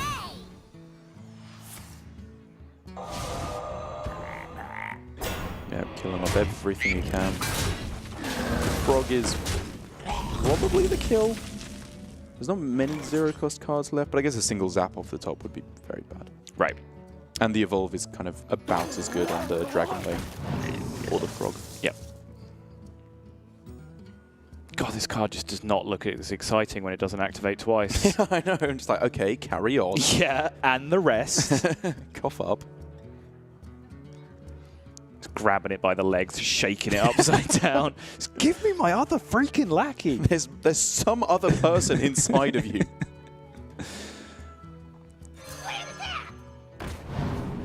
This is already looking somewhat dire for totosh in this position. He might not know it. Looking at a double Soul of the Murloc hand, like already having Soul of the Murloc in play and being able to do it again here. Yeah, it's nuts. You know, he feels like he has this hand where he's like, well, okay, my opponent does not have exactly Sandstorm Elemental. I'm in business right now. Oh, you sweet summer child. It's obviously not super ideal because it doesn't proc through the Death Rattle. You have to actually, even if you have the hero power into Sandstorm Elemental. But just the double trade on the 2 left minions, Sandstorm feels pretty good. And even, like, you know, kill off the 2-1 as well. Why not? Right. I think totosh has just figured out what's about to happen to him. He's about to get some bad news. You can almost hear it in the distance.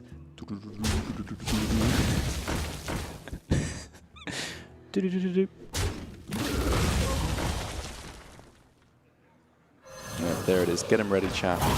Yeah, he long since reached the point of just do it already. I know it's happening. Come on. Just play game 5 already. Yep, heartbreaking here for totosh. It was an interesting game. It's very, very rare that I would say that Voltaic Burst is the correct play, because it's just not a one-drop in the deck. You save it to make your Mogus cheaper, to go with the Thunderhead, of course, Sure. and just to abuse the Vicina, Bloodlust, Soul of the Murloc. There's so much synergy with the deck. Right. But I think, like you said, the synergy with Soul of the Murloc and the potential to just lock out the game, or so he thought, with the Hair Evolve on turn 3 was a valid approach to go for.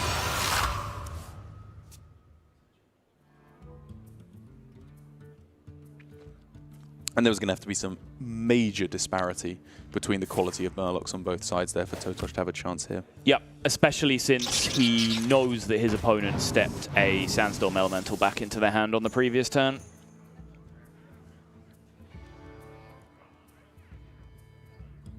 I honestly don't know what board of Murlocs does not just get full cleared by Sandstorm Consecration and the Murlocs on the other side anyway. Like, doesn't that just always happen?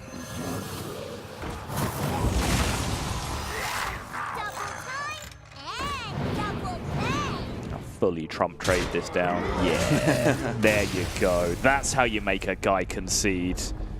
Torture him with the juiciest value trades you can find in your deck. That means Kin is going to square this up, and if totosh is going to end up a Grandmaster in 2020, he is going to have done it the hard way, because he has been pushed to the limit in at least every series that we've seen him play on stream. He has been taken to the absolute ragged edge.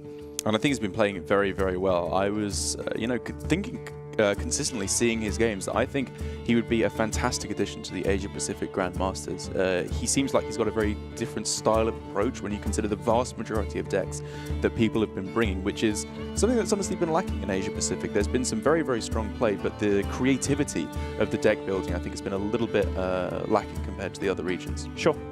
I was talking about totosh and you started talking about Kin, did you say by the Kin? way. Yeah, it's fine. He was on camera, I'm sorry. Yeah, that's fine. Yeah, Just for clarity, I'm sorry, totosh will not be an APAC Grandmaster for next season, for Kin absolutely will. What do you want from me? Sense?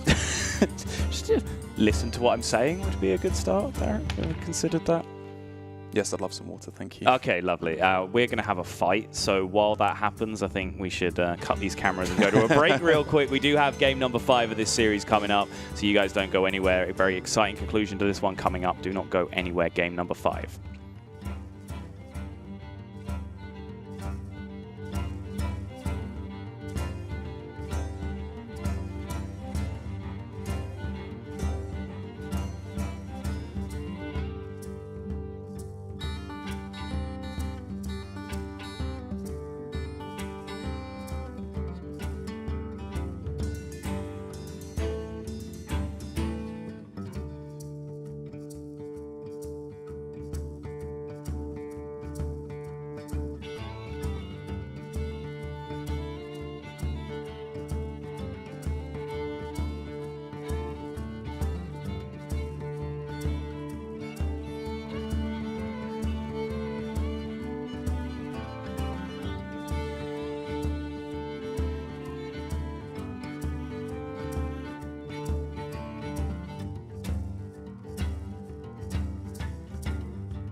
Welcome back. Game number 5 of our first semi-final here in the Masters Tour at Bucharest. And my name is Sottle, joined again by Derek Brown. Just one more time for the road. Reset the context for you. Kin already locked up in his Grandmasters, just playing for prize money and for the lucrative title of Masters Tour Bucharest champion. Totosh still has everything in front of him. He must make it to the final and he must win that final if he's going to secure his position as a Grandmaster for 2020. And he also needs to be taking this next match if he doesn't want to be 0-3'd on his token shaman. And it always stings when you're getting 0-3 swept on what is generally considered to be the strongest deck in the current format. He does have what I believe to be a pretty good matchup left up against the Highlander Hunter that is left knocking about for Kin, because generally I think the Highlander Hunter just does reasonably powerful to fair stuff for the vast majority of the game. The one real exception to that being Zephyrus. I think if that can come down in the early turns, it can really swing things around. But generally, I think the Highlander Hunter doesn't do powerful enough stuff in the early game to lock the Shaman out. And when they do make that crazy wide board that they're always looking to do, the Hunter does not have the answers generally. Did someone say Zephyrus, Derek? I did. Oh, hey. And so he shall appear. Yeah, it's only really devastating when you're met with, of course, a Sludge Slurper, and you were able to get the Hungry Crab. Yep. I was actually talking to Fury Hunter about this. We were saying, oh, dude, I'm beating all the Shamans with my Highlander Hunter. I'm just Hungry Crabbing their Murlocs every game. And I was like, oh, okay, of course, you're hitting Zephyrus. And then I saw him play. He has Hungry Crab in his deck. He's just running it and was just poning some Shamans with it. Didn't that also happen to you on cast yesterday? Where, like, you were casting with Falcone and he was talking about Hungry Crab and you thought he was referring to Zephyrus and there was actually just a Hungry Crab in the deck? I think that was it. That was it? Okay, yeah, fair. I mean, yes, that realization didn't happen to me twice over the course of a day. I mean, I would put nothing past you at this point, Derek. Just threw a pen cap across the table in anger, actually. Made a powerful enemy on this day, my friend. Just got chills. They're multiplying. Like those rabbits? Yes. See, I was going to ask you, obviously Hungry Crab is the big one, right? But like outside of that, like what is the big Zephyrus impact on this matchup? I mean, like if it comes down later on, you're obviously just looking for board clears like Brawl to deal with a giant set of minions. Okay. And a lot of the time as well, you have to remember, Mogu doesn't have to have that much else on the board for it to be mutated into an 8-drop. Sure. So just having a Shadow of Death or Deadly Shot is often good enough to swing the game back. This snipe timing from Kin, he's played it into a turn where there's 2 things expected. One is Thunderhead and the second is Desert Hare Evolve. Right. Is that deliberate? I imagine more so for the Desert Hare than the Thunderhead? I'm thinking so too. Yeah, just one less 4-drop is, it's sniping a 1/1, but it's not really. It's sniping a 4-drop here. And the thinking is that... Okay, I'll finish my point later. Thunderhead. No, pack it up. No further analysis needed. No, do please continue. No. Okay. That's nuts. That is absolutely insane. He could have, of course, waited actually here before he went for the zap, because turn 4, you're looking at like Marked Shot to take it out. Because my thinking is, you can greed it with the double Thunderhead. Yeah, that's a very good point as well. Kill command is super relevant on that turn. Yeah. Shadow of Pain about the best he's ever going to get, but Totosh just like cleared his opponent's board and got a Yeti out of the equation from that exchange and baited Deleted the Zephyrus. Zephyrus. Yeah, I mean, that's nuts. Very, very strong indeed. He just still has an entire spare Thunderhead in his hand now as well. Yikes, that evolve was huge. And you've got to think here, what's stopping you from just tempoing it out? Coin Unleash the Beast does not clear it off. Sure. It would have to be cheap minion plus kill command. You've already seen Springport plus the Shimmerfly. There's not many cheap beasts left in the deck. I like it. The upside, if it sticks, is ridiculously big. More secrets being picked up as well now before the Subject 9 is played is far from ideal. Yeah, Subject 9 is looking extremely mediocre now, in stark contrast to Totosh's hand this game. Just looked spectacular. So Sludge Slurper summons 3 minions, which means Sea Giant costs 5, which means it's playable on this turn. Yep. Okay. But that's a bit ugly based on there just being secrets in play that you haven't attacked face to test yet. Yes. Because then you're losing a lot of your board value that you've picked up into the explosive trap. Yeah, yeah. You do get an 8-6 out of the deal, though, which I think is a reasonable exchange for losing 4 1-1s and a Yeti. I mean, I think you can quite happily play the Sea Giant and Just not attack here, Just right? chill. Yeah, Sure. just keep the very dominant board. Because now that Zephyrus has come down, how does your opponent win the game? Well, sorry, how does your opponent clear the board without developing onto the board first Sure, here? yeah. And also, how do they win the game without winning back the board? Both Right. of those things have to happen. Right. And I think they can't happen, which means they develop, you trade in your small minions, and then you go face with the rest. Right. Like, even coin Dino Tamer Brand to trade into the 8-8, which is, like, kind of the worst outcome, I suppose. I think it's fine. You can then just trade away your your cheap guys and continue going face. Fair enough. I'm convinced. Ooh, that is a good pickup, though. Very strong 2-turn punch for Kin, which he 100% needed. Yes. Because now, technically, the only minion really left truly alive here is that 3-6 Thunderhead, which he already has the best possible answer to with the Siamat.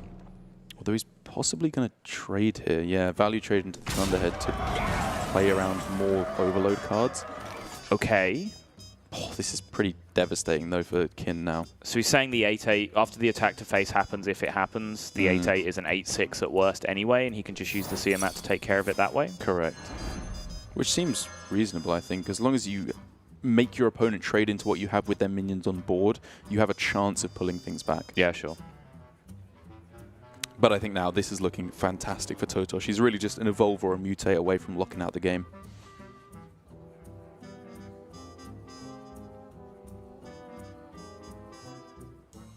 I mean, the things I want to see happen here is the Giant go face. That's the one thing that has to happen on this turn. Now that you've seen the freezing trap, you're of course still afraid of the explosive trap, but you've ruled out snakes as well, so you can be a little bit less careful about that. Right.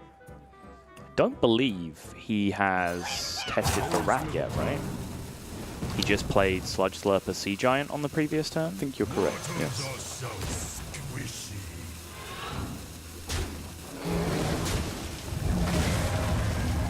What he did here was terrible against explosive.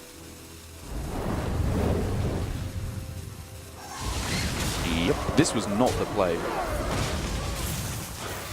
I get that he was tunnel visioning to an extent on Rat Trap, I think, and therefore didn't want to play out more spells there. Yep.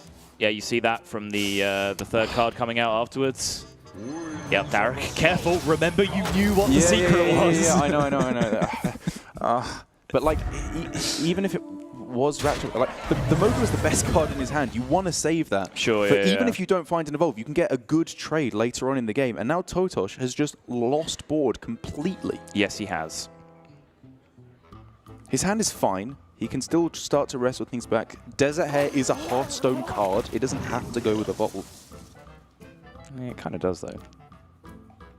It's a really, really garbage Hearthstone card if it doesn't go with Evolve. Specifically in this deck, it's actually just not that bad. You have so many cards you can draw that make it fine. Sure. But I agree, it's a garbage card.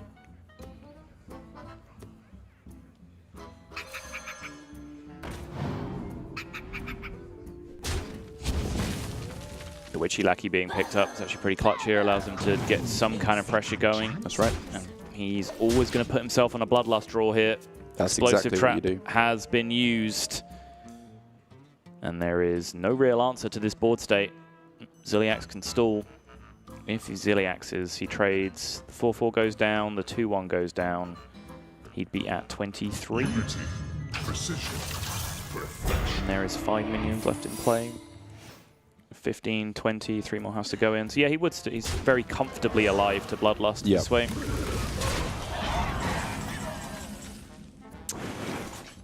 That is a fantastic draw. Yes, it is. Now for totosh. He can draw himself both copies of Soul of the Murloc now and just make a board that now again that Zephyrus has been dealt with. Explosive trap down is pretty much impossible to deal with. We're looking at Zul'jin to replay the explosive trap levels of undeal with ability here. Yes. Decision point though, does he want to Soul of the Murloc now and just trade a minion into the 6-1? Does he want to Lightning Bolt the 6-1?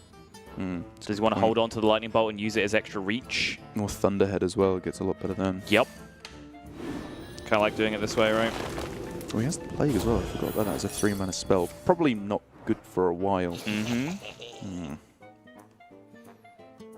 Guess this is door number 3 as well. He can actually choose to just deal with the rat trap on this turn as well.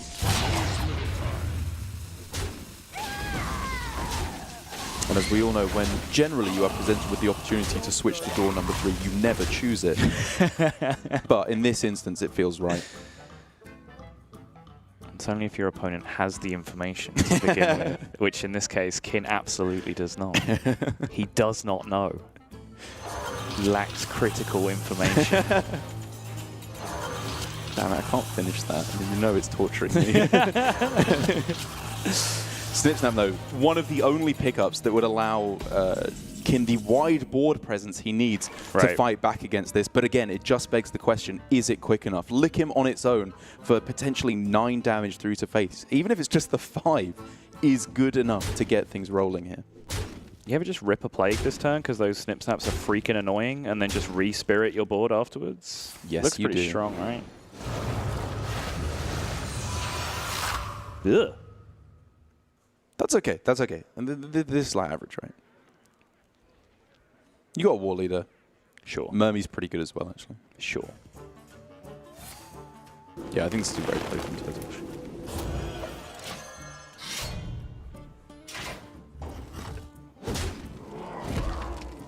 Make it harder to kill the War Leader. Sure. Good pickup, though. Kind of. For Kin. It's immediate board presence which he needs just to start chipping away here, because totosh is only so far away from getting the Bloodlust. But it's so crucial that just to be able to kill that War Leader this turn, right? Because it just picks apart so much of the damage off the board to be able to value trade over the War Leader. That's right. Everything else is just so unimpressive in terms of pressure.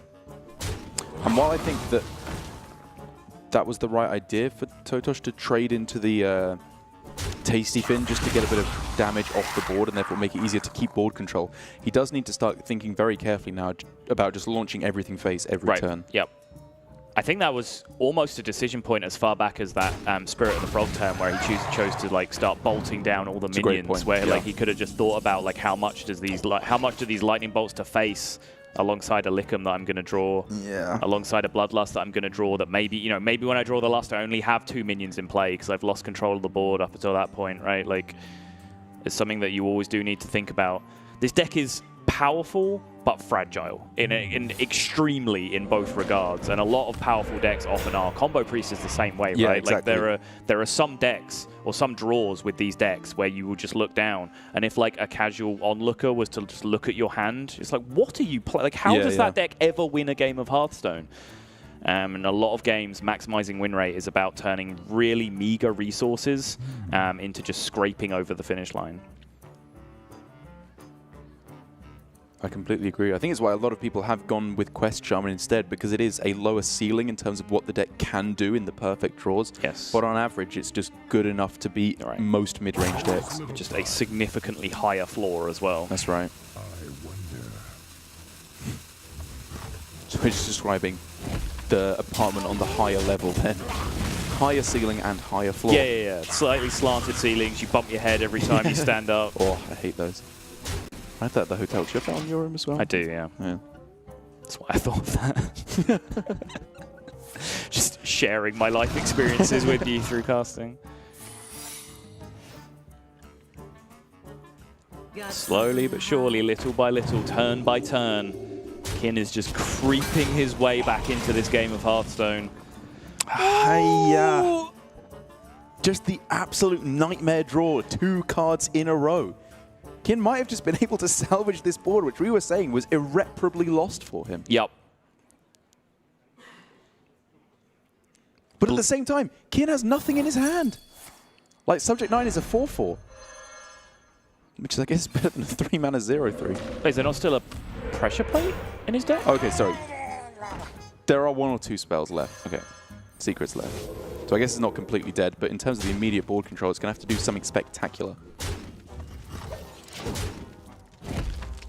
You can see it. We heard it. I don't know if you heard it. groaning. A huge groan came out from totosh that turn. Oh!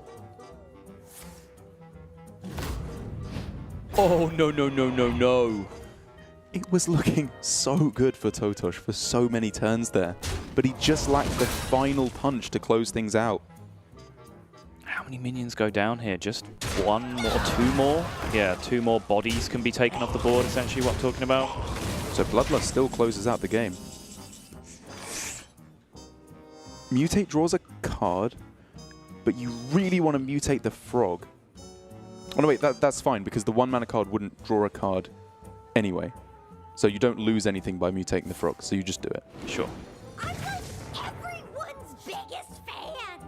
That's not the 4-drop you're looking for, though. And really, totosh is just looking at lethal on the backswing is his biggest concern now. Yep. Now totosh has to trade. He can't just keep pushing damage face. I think there is just lethal on board, right? Even if he just trades all this through the 5/4. Can't even get rid of the Leok is the biggest concern. Yep. So if he takes... I mean, either way, he's got to take 5 with his face, which he just doesn't want to do. If he trades all 4 into the Misha and then takes out the Sunreaver Spy. He's at 17 and there's 17 on board.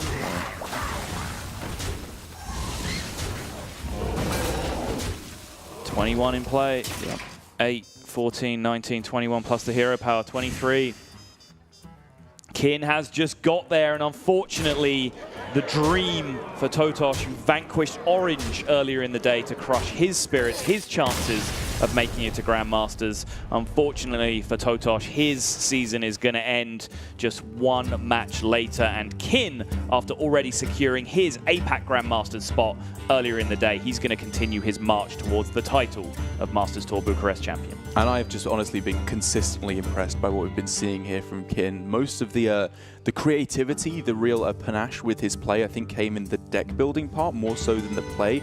It just seems to be, for the most part, very solid play. He's not making these slip-ups that we've seen from some of the players when they've been crumbling under the pressure.